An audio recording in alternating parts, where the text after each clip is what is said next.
So as we all know, the AFCON quarterfinals have arrived, and what a great tournament it's been so far. You know, we've had world-class goals, excellent crowds, and things that you only just see at AFCON. And honestly, like, what we can really see is that this AFCON is one of the best that's been in years. And I think a huge reason for this is that all the heavy hitters, all the top dogs are moving through to the quarterfinals. I think the only team we're missing is Ghana, but every other team that's in the quarterfinals, bar Mali, has won multiple titles, or they're just a really good team. So yeah, Ghana let us down with that one. But without further ado, let's get into it straight away. So the first match we have off the bat is Mali versus Senegal. Now I think on paper people will look and see that Senegal go through easily, but I think there's definitely a lot more to it.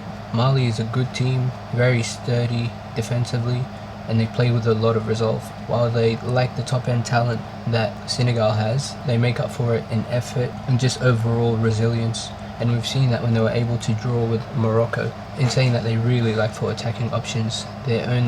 All their goals have been scored by one player, Sino.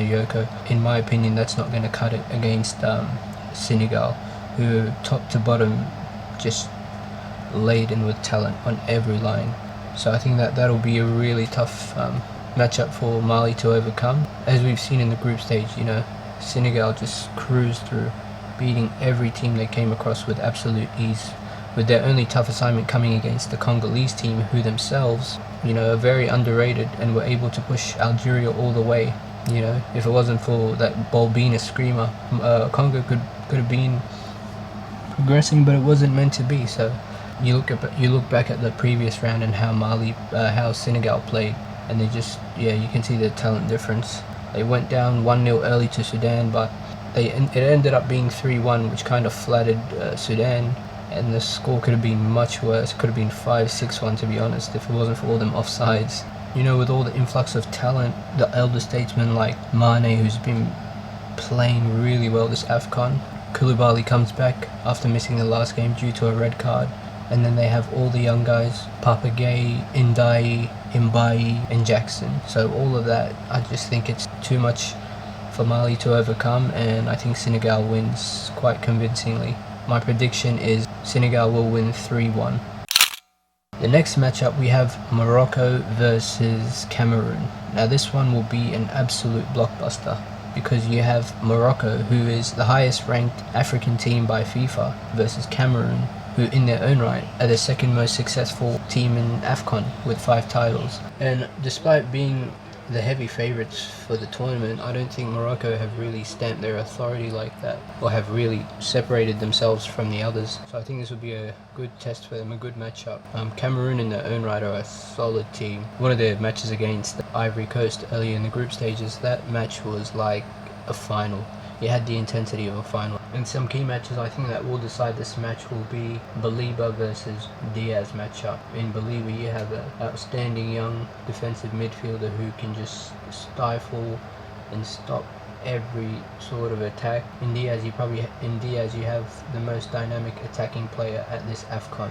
So that will be a really good matchup, and whoever's able to come out on top will go a long way towards helping their country out. Overall, I think this game will be decided by who controls the midfield most. And as we've seen, Morocco like to control possession and really hold on to the ball, but sometimes they are susceptible to the counter attack, and we saw that against Tanzania, where they were able to come away with a 1-0 victory. But I think if a team like Cameroon had those chances, it's going to be a long day for Morocco, because Tanzania doesn't have the offensive capabilities, or didn't have the offensive capabilities to do any damage. But Cameroon certainly does, especially with the young striker in Kafan, who can light them up real good. But in saying that, my prediction is I think Cameroon will show why they have won 5 AFCONs, and I think they will upset the hosts and come away with a 1-0 victory. Our third matchup is Algeria versus Nigeria. Now this one here could be an absolute goal shootout. Two teams have shown that they've got a high pedigree of attacking skill. On one side you've got Algeria, who have been very convincing in the group stage, finishing top of their group after spanking teams like Equatorial Guinea and Sudan with ease, and a 1-0 victory over Burkina thanks to a Mahrez penalty. And in the round of 16, Congo pushed them to the brink, but again, that quality always comes through. And thanks to the screamer scored by Bolbina, they were able to come through with a 1-0 victory in the end. And one thing about Algeria, I think out of all the Arab teams, they've definitely looked the most convincing. And when you look at their team, it's not hard to see why. On every line, defense, offense, and midfield, they're just spectacular. A-grade talent on every line. So I certainly think that'll be an advantage for them. And then their opponent, the Eagles, are a different story. I think the Nigerian attack at this AFCON has been the most prominent by far. I think they've scored like 12 goals in 4 games or something, with their most dominant being a 4-0 victory over Mozambique in the previous game. But in saying that, their defense has looked very flimsy at times, and you might get away with it against Tunis or Uganda and these type of teams, but against Algeria, you can't afford to make those mistakes. But in saying that, I expect it to be a high scoring game, a 3-3 draw to be settled by penalties, and Algeria will come through in the end. Finally, we have the defending champions against a team that has won the most champions, Egypt versus Ivory Coast. Now, as everyone knows, Egypt is football mad, and they've been begging for an 8th AFCON title, but they just can't seem to get over that hump. It's been a while since they've won it, and the fans are just baying for it at this point. This AFCON, the Pharaohs haven't set the world on fire, to be honest. They've had some very average performances and have gotten through because obviously they're a talented team, a lot more talented than the teams they've come across. The victory over Zimbabwe, Angola, those were not very convincing at all, but they did manage to beat South Africa, being down one player for the entire half, which is very good on their behalf.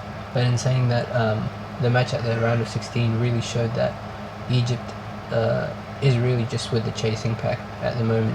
They're not the Egypt of 10-15 years ago, and that was very evident against Benin. It took them 120 minutes to beat a very average team, and I think if you're going to bring that kind of performance against Ivory Coast, you're in for a long night.